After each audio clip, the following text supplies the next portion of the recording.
नमस्कार मित्रांनो, स्वागत आहे तुमचं पुन्हा एका नवीन व्लॉगमध्ये। तर मित्रांनो, आपण आज पंजाब रेनफॉरेस्ट थ्रेशरचे ड्रममधील कटर चेंज करणार आहोत। जवळपास आपण 3-4 वर्ष झाले कटर चेंज केलेले नव्हते। तर आपण आज कटर चेंज करणार आहोत। तर बघा मित्रांनो, या साईडची पूर्ण धार गेलेली, पूर्णपणे धार गेलेली या साईडची, इकडनं काही धार नाही। तर हा ड्रम फिरताना त्या साईडला फिरतो कटिंग करते वेळी। ज्यावेळेस आपण मशीन चालू करतो त्यावेळेस आपण ड्रम त्या साईडने फिरतो।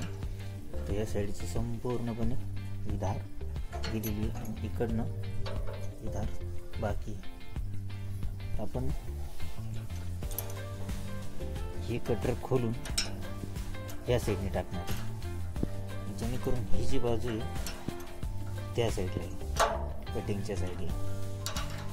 तर आपण आता ही कटर चेंज केलेले आत्ताच।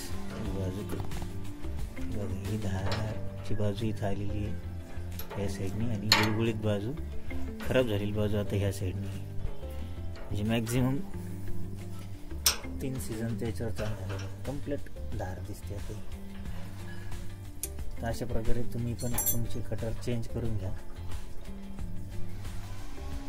जेणेकरून वल्ला माल किती प्रमाणात आला तरी आरामशीर कटिंग होतो आणि ड्रम चॉकअप होत नाही, सगळ्यात महत्त्वाची गोष्ट म्हणजे। आणि ड्रममध्ये जास्त प्रमाणात भुसा साचत नाही, पटकन भुसा कटिंग होऊन बारीक बारीक कटिंग होतो त्याच्यामुळं, आणि पटकन ड्रम मोकळं होऊन जातो। तसा हा छोटासा व्हिडिओ होता। सीझन चालू होण्याच्या अगोदर सगळ्या काही गोष्टींची काळजी घेणं गरजेचं आहे। ते एक जुगाड ठेवलेली आहे मी, समजा नट वगैरे, नट बोल्ट वगैरे खाली जर पडला तर चुंबकने तो वर काढणे। तर कटर बदलताना कमीत कमी 2 जण तरी कटर बदलायला लागतील, आणि असं एक जुगाड ठेवायचं ड्रममध्ये की जेणेकरून ज्यावेळेस आपण असं जोर लावू त्यावेळेस इथं अटकेल।